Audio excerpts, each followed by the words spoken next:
ओम शांति। अति इंद्रिय सुख। क्या हमने 4 विषय कर लिए हैं। आज 5वां विषय है अति इंद्रिय सुख की अवस्था क्या है। अति इंद्रिय सुख की अवस्था क्या है।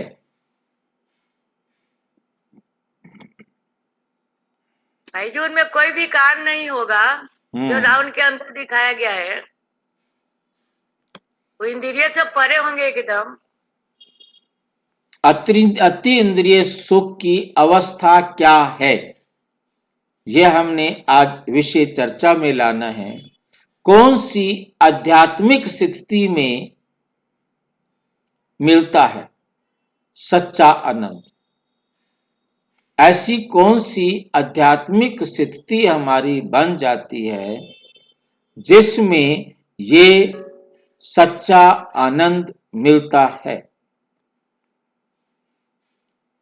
अतीन्द्रिय सुख को अनुभव करने के लिए कौन सी आध्यात्मिक अवस्था चाहिए। कौन सी आध्यात्मिक अवस्था चाहिए।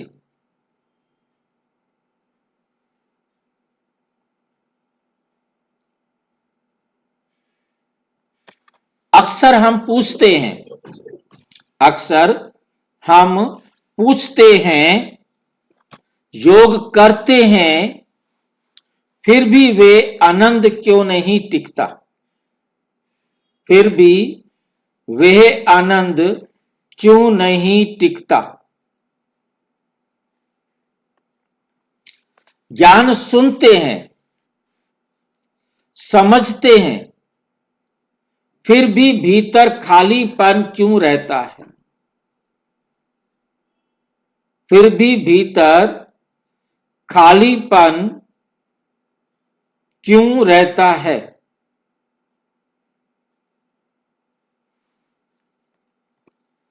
बाबा कहते हैं सुख मिलने की बात नहीं है, सुख बनने की बात है।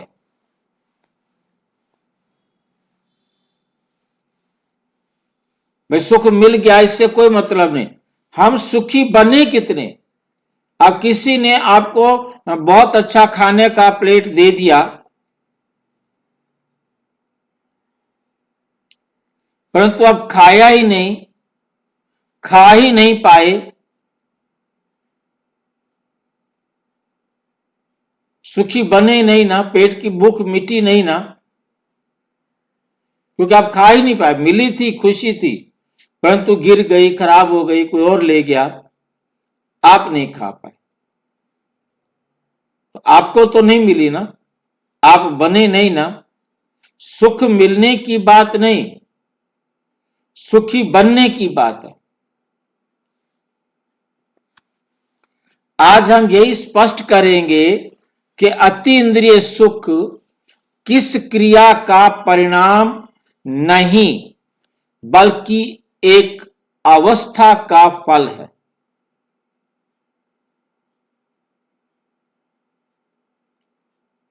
वो हमारी क्रिया का कोई परिणाम नहीं है।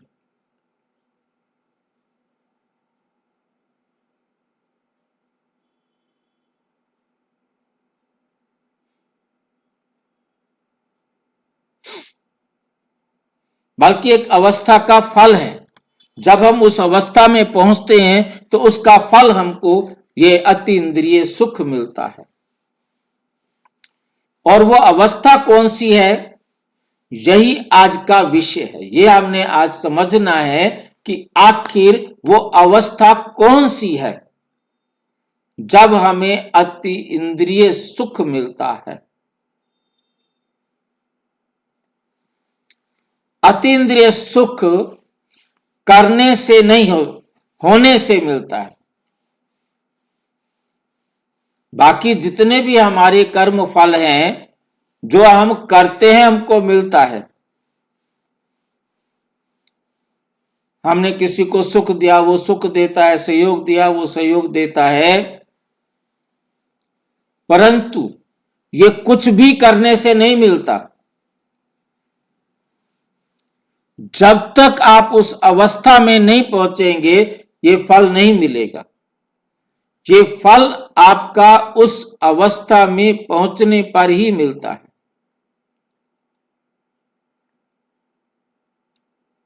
कुछ बात समझ में आई है?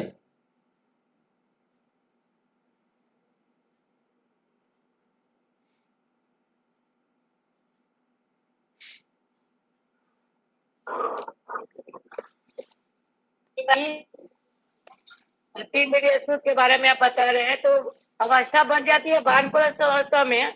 हाँ, करने से नहीं, होने से मिलता है। हम कितना भी मेहनत करें, जब तक हमारी वो अवस्था नहीं बनेगी तब तक फल नहीं मिलेगा। परिस्थिति कोई भी हो, लेकिन हमारे में वो हिलचाल नहीं होती कुछ भी। हम कोई भी कितना कार्य करें, कितनी मेहनत करें, हमको अति इंद्रिय आनंद नहीं मिल सकता।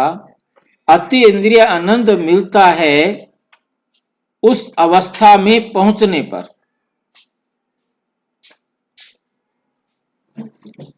सामान्य सोच, आत्मिक अवस्था, उसको अभी समझेंगे आप। सामना करने की शक्ति। सामान्य लोग सोचते हैं मैं ज्यादा योग करूं, ज्यादा भक्ति करूं, ज्यादा सेवा करूं तो अति इंद्रिय सुख मिल जाएगा। नहीं, आत्मिक स्थिति में रहने पर अतीन्द्रिय सुख मिलती है, वो भी वानप्रस्थ अवस्था में जाते जाते पूरा सुख मिलता है अतीन्द्रिय का। मैं ज्यादा योग करूं, मैं ज्यादा भक्ति करूं, मैं ज्यादा सेवा करूं, ईश्वरीय समझ। ईश्वर क्या कहते हैं? ये सब साधन है, लेकिन सुख तब आता है जब अवस्था बदलती है। जब आपकी अवस्था बदल जाती है तब आपके पास अति इंद्रिय सुख आता है।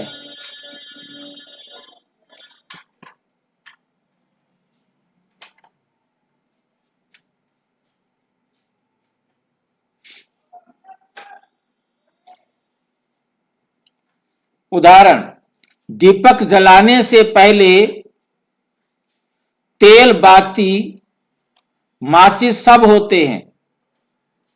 तेल भी है, बत्ती भी है, माचिस भी है, परंतु रोशनी कब होती है? रोशनी कब होती है? हाँ जी, माचिस जलाने से। माचिस जलाने से या बत्ती जलाने से? वो भक्ति रूपी माचिस जलाने का है। बत्ती रूपी माचिस नहीं, माचिस से तो थोड़ी देर रोशनी होगी, परंतु दिया ज्यादा समय रोशनी करेगा। माचिस तो दिया जलाने तक है, परंतु जब दिए की बत्ती जलेगी तब सही मायने में रोशनी होगी।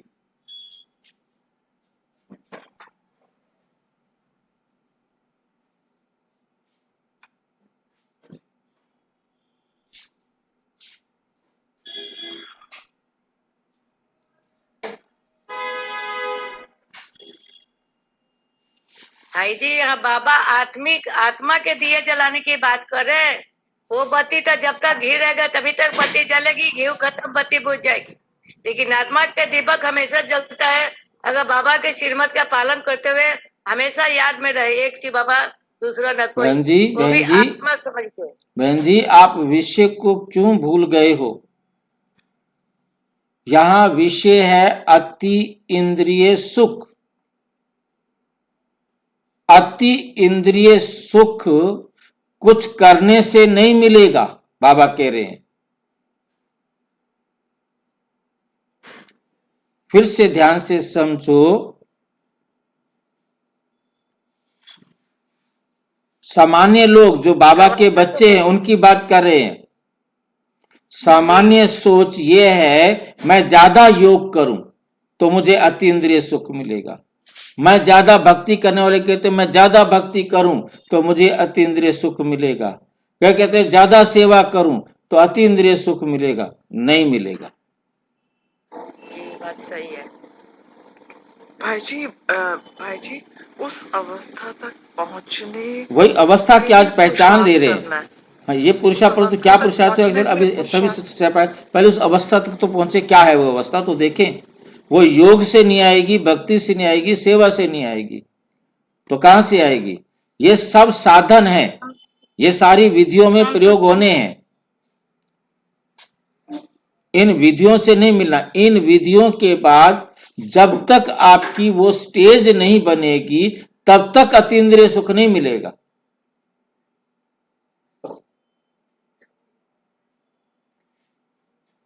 योग ठीक है, भक्ति ठीक है, ज्ञान ठीक है, सेवा ठीक है, सब कुछ ठीक है, वो सब साधन है।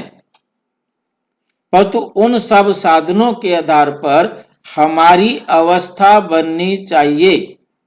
जब अवस्था बनेगी तब अतीन्द्रिय सुख मिलेगा। ये सब साधन है जो कुछ किया, लेकिन सुख तब आता है जब अवस्था बदलती है। वो अवस्था क्या है पहले उसको हम पहचाने। जिसके लिए एक एग्जाम्पल दिया, तेल भी है, तो बिना तेल के दिया नहीं जलेगा, प्रकाश नहीं होगा। बत्ती भी है, माचिस भी है, परंतु जब बत्ती जलेगी तब रोशनी होगी।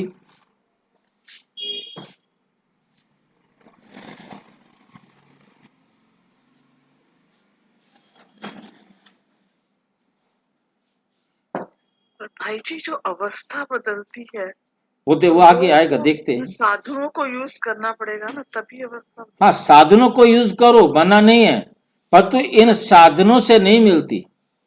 इन Yes, साधनों जब के द्वारा जब हमारी अवस्था, इस साधनों का आप यूज करते रहे, कोई 50 साल तक ये साधन यूज करता रहे, परंतु अवस्था नहीं बदली, तब तक तो नहीं होगा ना। क्योंकि भाई जी लौकिक में भी ऐसे होता है ना कि कोई बड़ी पोजीशन प्राप्त करनी है, सपोज एमडी की या कुछ, तो उसके लिए हमें वहां तक पहुंचना पड़ता है। जब वहां पे हम पहुंच गए तो सारी फैसिलिटीज, सारी वो जो है वो तो फिर अपने आप मिलना शुरू हो जाती है। फिर हमें बोलना नहीं पड़ता कि हमें चाहिए, तो अपने आप मिल रहा होता है। तो ऐसे इसमें भी होगा। हाँ, अवस्था तक पहुंचना ना, पहले ये साधन है भाई। हमने योग भी लगाना है, ज्ञान भी लेना है, सेवाएं भी करनी है, परंतु अवस्था भी बनानी है। अवस्था का परिणाम है अति इंद्रिय सुख। आत्मा की अवस्था बनानी है। उसी तरह ज्ञान, योग, सेवा ये सब होते हैं, लेकिन अतीन्द्रिय सुख तब आता है जब आत्मा की अवस्था जलती है, आत्मा की अवस्था जागृत होती है।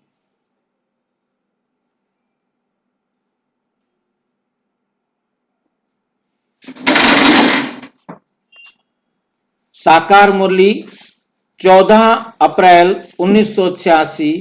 सुख दुख परिस्थिति से नहीं, स्थिति से अनुभव होता है। ये बात किसको समझ में आई है? सुख दुख परिस्थिति से नहीं, स्थिति से अनुभव होता है।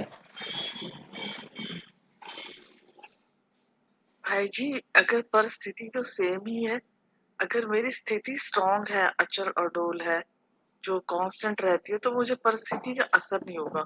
और अगर मेरी स्थिति ऊपर नीचे है, डामाडोल रहती है, तो फिर छोटी परिस्थिति भी मतलब वो प्रभाव डालेगी। करेगी। Wife of Raju Petar, Devi सुख दुख परिस्थिति से नहीं, स्थिति से अनुभव होता है। मतलब ये पराये अधीन नहीं है, मेरी अपनी स्थिति जब होगी तब मुझे वो अनुभव होगा।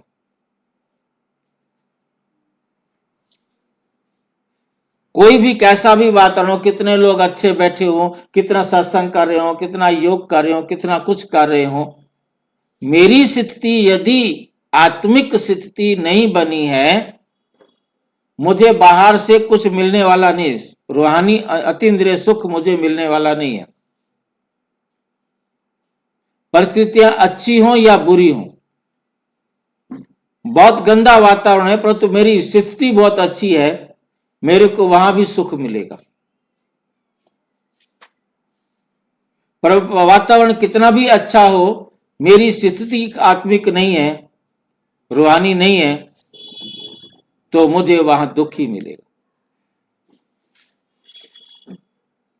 सुख भी मिला तो सांसारिक सुख मिलेगा, रूहानी सुख नहीं मिलेगा।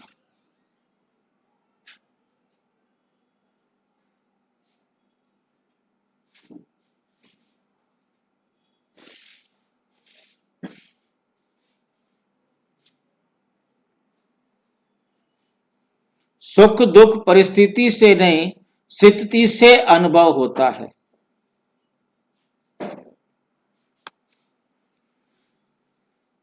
पहली और मूल अवस्था देही अभिमानी अवस्था। यह अवस्था क्या है? पहली और मूल अवस्था है देही अभिमानी अवस्था,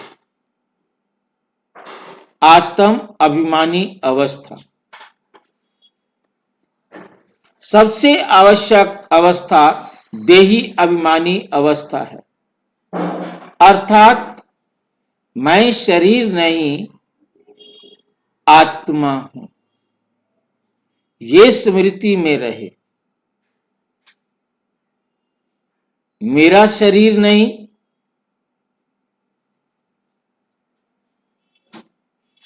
मेरा शरीर नहीं, मैं आत्मा हूं।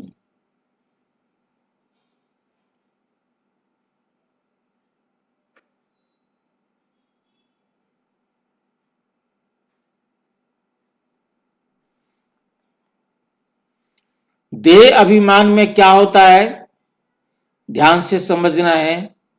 जब हम अपने को देह समझते हैं तो हम तुलना करेंगे, कंपेयर करेंगे। कोई मेरे प्रति सुख देगा तो हम उसे प्रतिक्रिया में सुख देंगे, कोई हमको दुख देगा तो हम प्रतिक्रिया में उसको दुख देंगे। अपेक्षाएं रखेंगे, वो ये करे, वो ये दे, वो अनेक प्रकार की इच्छाएं रखते।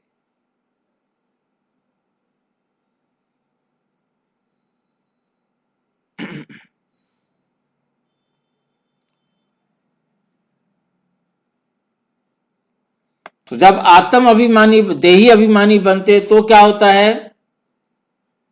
तो स्वीकृति, जो है जैसा है मेरा है, जो मुझे मिला है वो मेरे लिए बहुत अच्छा है।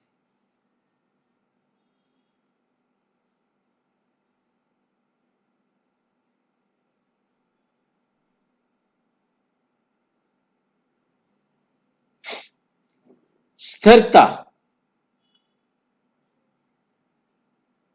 हलचल नहीं होगी। हल्कापन, मौन का आनंद, मौन का आनंद, ये है देही अभिमानी होने पर। हम देही अभिमानी हैं तो हमारी अवस्था इस प्रकार की होगी, और हम देह अभिमानी हैं तो हमारी अवस्था इस प्रकार से होगी। यह है देह अभिमान में क्या होता है वहां तुलना होती है, प्रतिक्रिया होती है, अपेक्षा होती है और अशांति होती है। और जब हम देही अभिमानी हैं तो हम सभी आत्माओं को एक्सेप्ट करते हैं।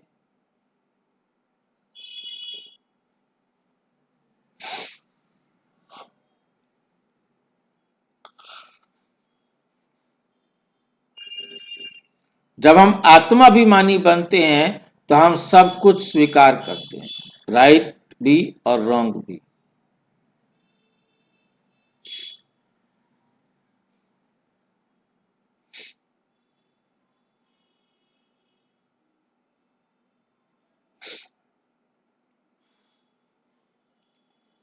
हल्कापन और मौन का आनंद, ये देह अभिमान के बाद अनुभव होता है। उदाहरण, जब कोई बात हमें छू जाती है, उसने मुझे ऐसा क्यों कहा, ये देह अभिमान है।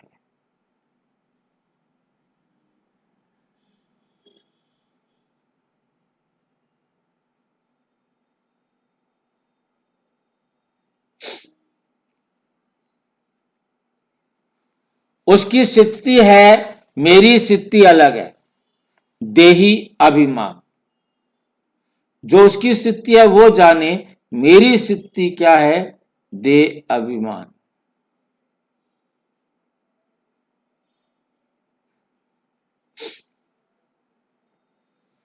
इसी अंतर में अति इंद्रिय सुख छिपा है।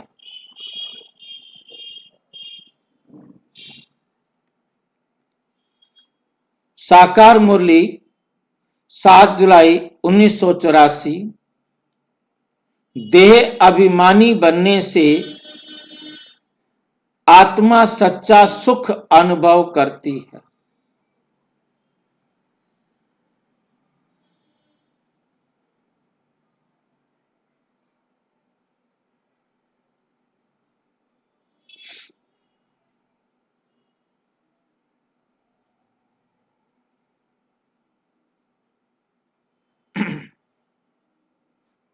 देही अभिमानी बनने से आत्मा सच्चा सुख अनुभव करती है।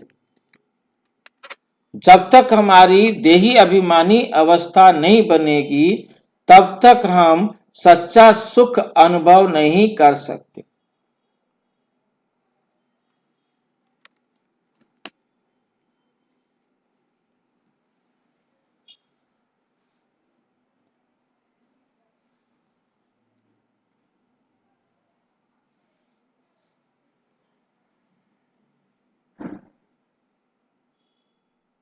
आत्मा स्मृति की स्थिर अवस्था, तीसरा है पॉइंट इसमें।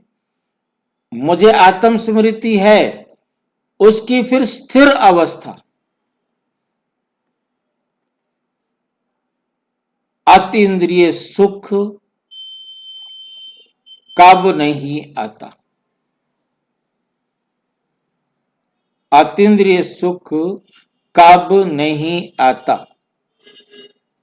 जब आत्म स्मृति आती जाती रहती है। अभी अभी हमने आत्मा समझा, अभी देह समझा,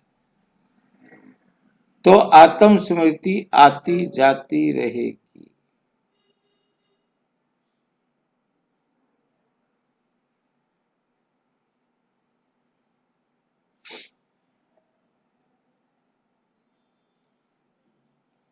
अभी अभी आत्मा, अभी अभी आत्म विस्मृति, स्मृति और विस्मृति आती जाती रहती है, तो अतीन्द्रिय सुख नहीं मिल सकता। जब कभी आत्मा, कभी शरीर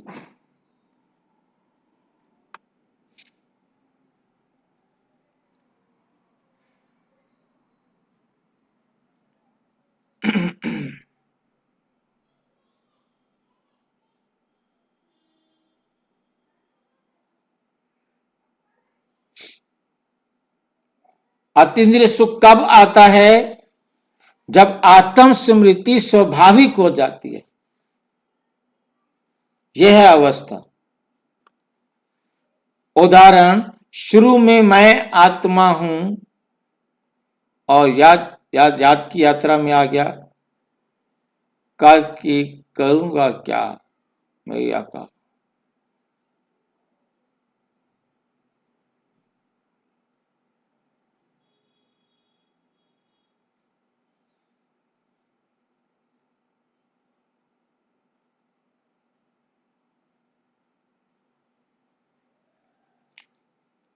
शुरू में मैं आत्मा हूं याद करना पड़ता है, बाद में मैं आत्मा हूं स्थिति बन जाती है।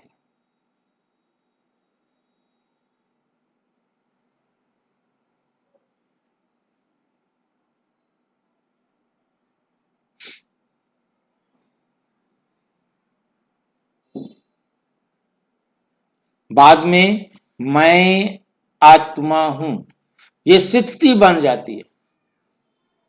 कोई कहेगा नहीं आप फलाना हो, नहीं मैं आत्मा हूं। इस संसार में आने के बाद उसका नामकरण होता है।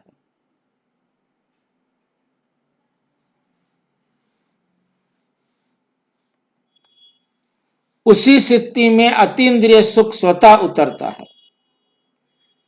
उसी स्थिति में अति इंद्रिय सुख स्वतः साफ और उसी स्थिति में अतीन्द्रिय सुख स्वतः उतरता है। खुद ही कोई ना कोई बांधते हैं।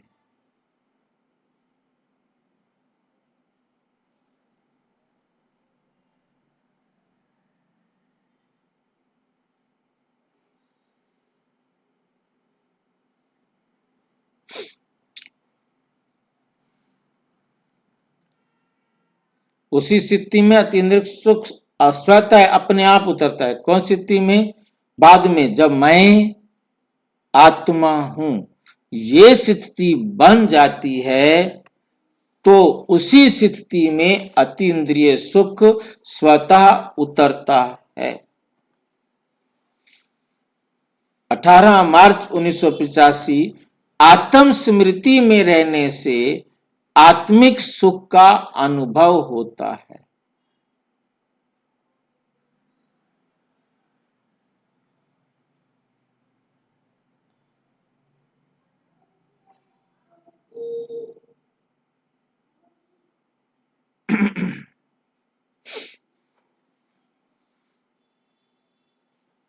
परमात्मा संबंध की अवस्था केवल आत्म स्मृति प्राप्त नहीं,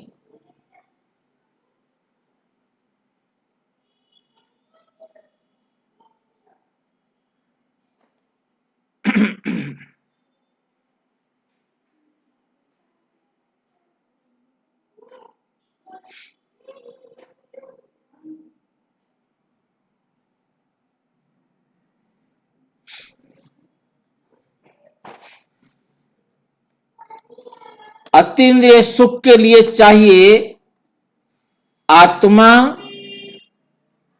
जमा परम आत्मा का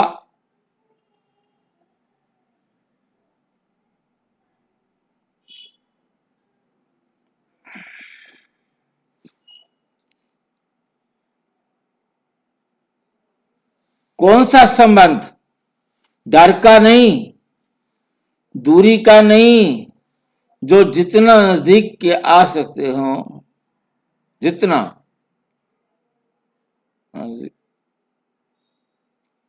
दूरी का नहीं, डर का नहीं, दूरी का नहीं, संबंध का भी नहीं, बल्कि स्नेह अपनापन बना लेता है। स्नेह अपनापन अपनापन और अधिकार का, बल्कि स्नेह अपमानपन का और अधिकार का वसा दे।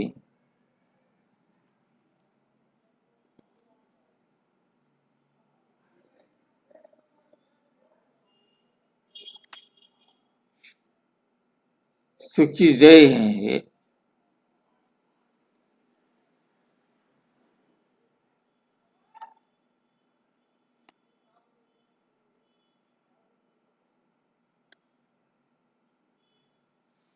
ये स्मृति अतीन्द्रिय सुख की जड़ है। 11 दिसंबर 1980 को बाबा ने मुरली चलाई, परमात्मा की याद में रहने से आत्मा सत्व प्रधान बनती है।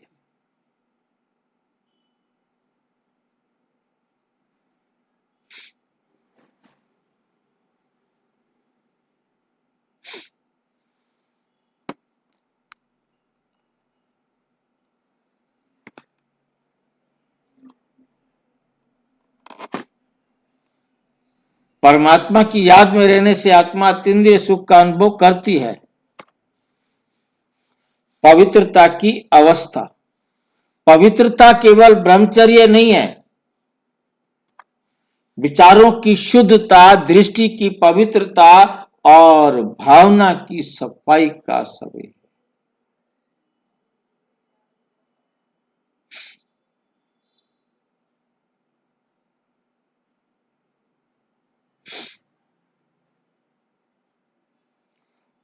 पवित्रता मतलब विचारों की शुद्धता, दृष्टि की शुद्धता, भावनाओं में सच्चाई और सफाई के लिए आ जाओ।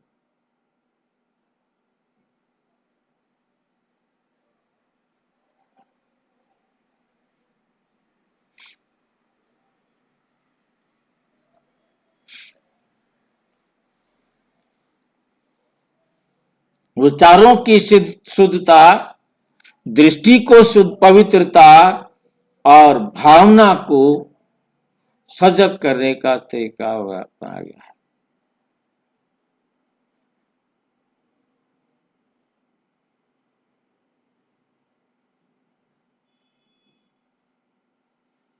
विचारों की शुद्धता, दृष्टि की पवित्रता, भावना की सफाई।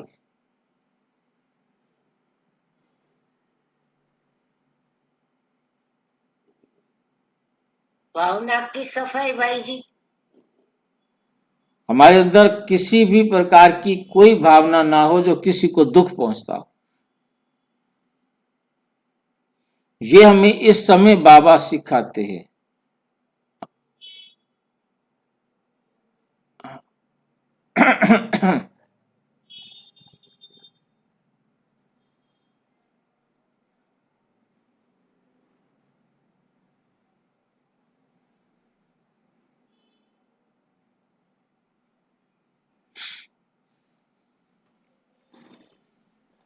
पवित्रता केवल ब्रह्मचर्य नहीं है, ये याद रखना है। दूसरी बार रिपीट हो रहा है क्वेश्चन।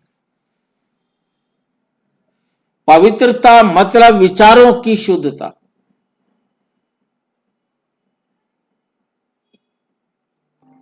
Unknown caller.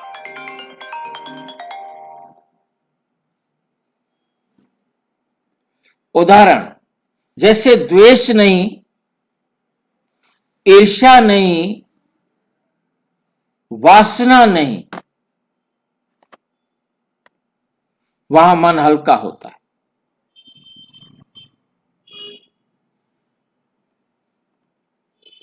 और हल्केपन में अतीन्द्रिय सुख उतरता है। और हल्केपन में अतीन्द्रिय सुख उतरता है। साकार मुरली 25 फरवरी 1978। पवित्रता ही सुख शांति की जननी है।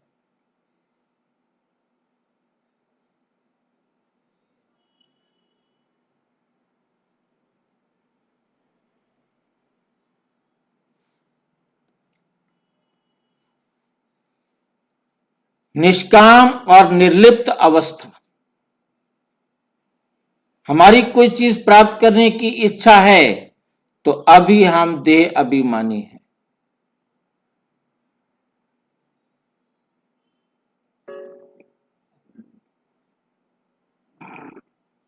कोई कामना नहीं हो, इच्छा नहीं हो, किसी चीज में लिप्त नहीं हो, तो वो उससे जो अवस्था बनती है उसे कहते हैं निर्मल,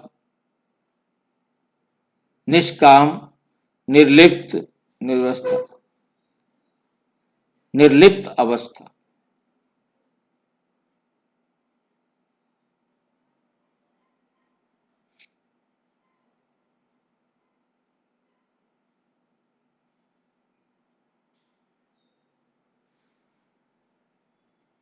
अपेक्षा क्यों सुख रोकती है? कोई भी चीज की हमारी अपेक्षा है, मेरे बच्चे ये कर दे, मेरा पति ये कर दे, मेरी पत्नी ये कर दे, मेरा वो।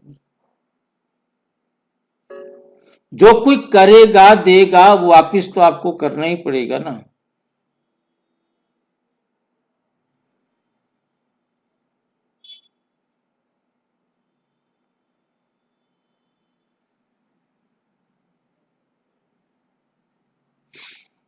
मुझे ये मिलना चाहिए, उसने ऐसे करना चाहिए। निष्काम अवस्था क्या होती है? जो है वो ठीक, वो ठीक है।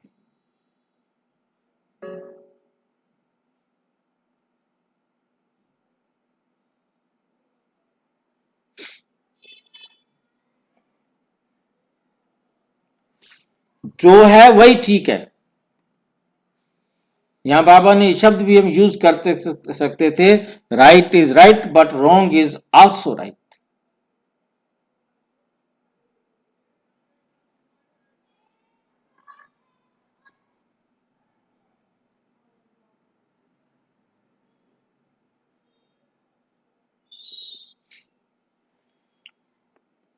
जब किसी से कुछ चाहिए नहीं,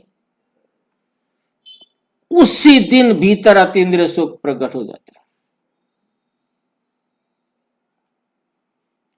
आत्मा को कुछ चाहिए नहीं, आप खुशी से सेवा करते हैं।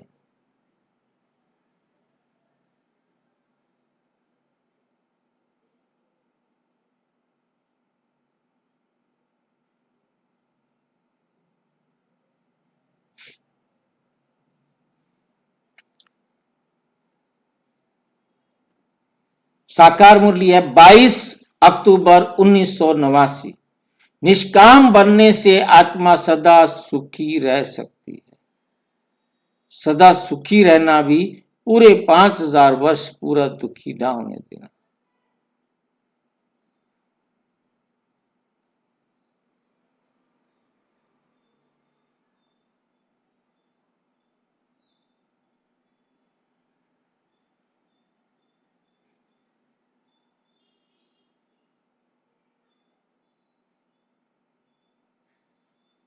निष्काम बनने से आत्मा सदा सुखी रहती है। वर्तमान समय में स्थित रहने की अवस्था। दुख कहाँ है? अतीत की स्मृति में। चिंता कहाँ है? भविष्य की स्मृति में। अब बाबा रोज ये बात को कह रहे हैं।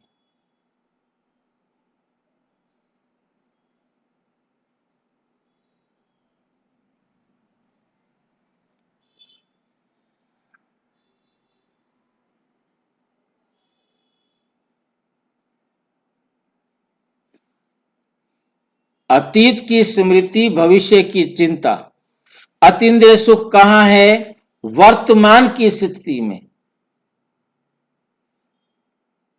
भविष्य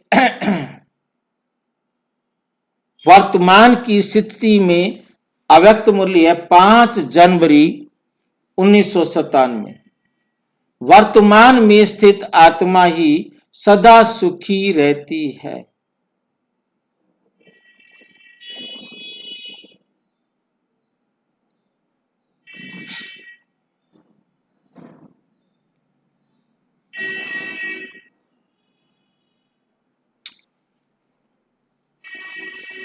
अतीन्द्रिय सुख की अवस्था के पहचान चिन्ह। कैसे पता लगेगा कि इनको अतीन्द्रिय सुख का अनुभव हो रहा है? मौन में आनंद, बिना कारण प्रसन्नता, बोलने की इच्छा ही नहीं, प्रतिक्रिया की समाप्ति। प्रतिक्रिया की भी समाप्ति। साकार मुरली 17 सितंबर 1984। स्थिर अवस्था में आत्मा अतीन्द्रिय सुख अनुभव कराती है, लेकिन सुख के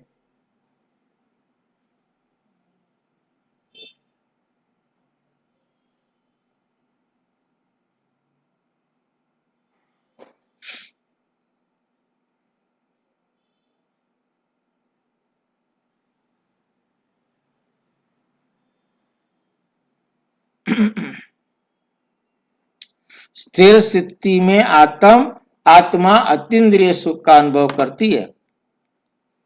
तो आज का निष्कर्ष बहुत स्पष्ट है। स्थिर आत्मा, स्मृति, देह अभिमानी अवस्था, परम आत्मा से स्नेही संबंध, पवित्र निष्काम और वर्तमान की स्थिति जब आत्मा जान लेती है कि वे कौन है, वही कौन है और किसकी है, जब आत्मा जान लेती हैं कि वे कौन है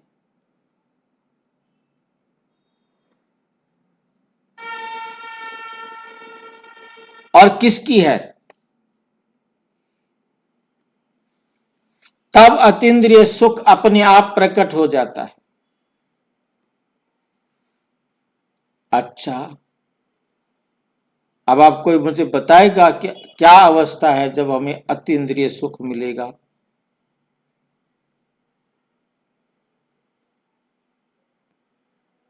भाई जी, जब आत्मा आत्मस्मृति में होती है, जब अतीन्द्रिय सुख का महसूस करती है।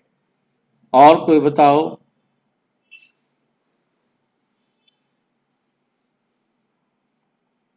भाई जी, जब हमें कोई किसी से चाहना नहीं होती है, किसी भी चीज की, और मन स्थित होता है कि जो कुछ है बहुत है और कोई जरूरत नहीं है किसी से।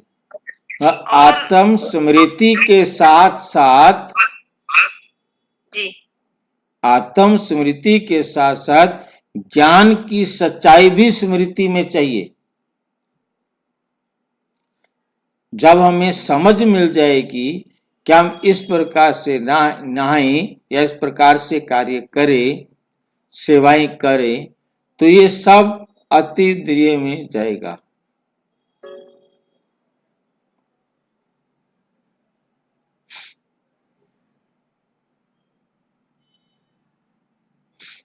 भाई जी, बाबा की श्रीमत के अनुसार कार्य सेवा करें, ऐसा? देखो, बाबा की श्रीमत पर चलकर हमें अवस्था बनानी है। हमें सब आत्माएं दिखाई दें, हम सबके साथ आत्मा समझकर आत्मा भाइयों से काम करें। ठीक है? जब सोच लेंगे ऐसा बनना है तब, और तब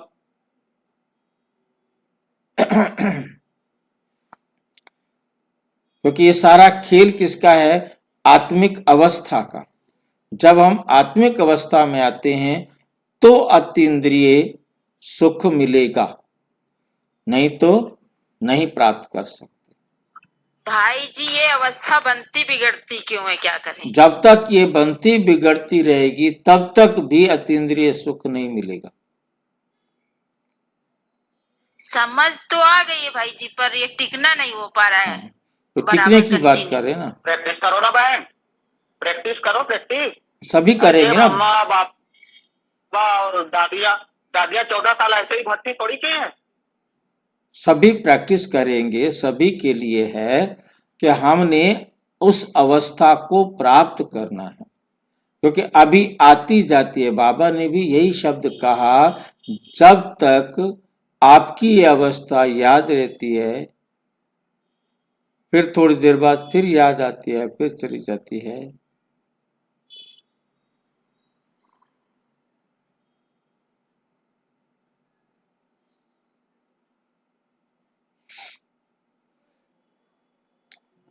और विस्तार से जानने के लिए प्रजापिता ब्रह्मा कुमारी ईश्वरीय विश्वविद्यालय के किसी भी सेवा केंद्र पर संपर्क करें। और यदि कोई प्रश्न है तो 9213106986 पर आरटीआई या टेलीग्राम करें। 9650692270 पर केवल व्हाट्सएप करें, फोन नहीं। ओम शांति।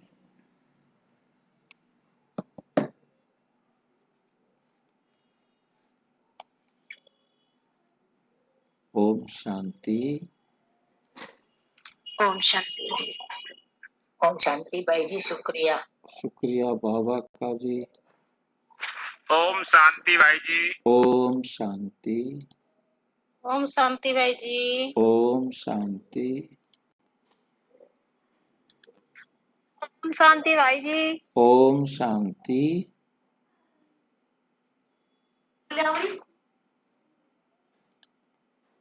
नमस्ते दोस्तों, हमारे चैनल ओम शांति भाई जी। ओम शांति। ओम शांति। ओम शांति।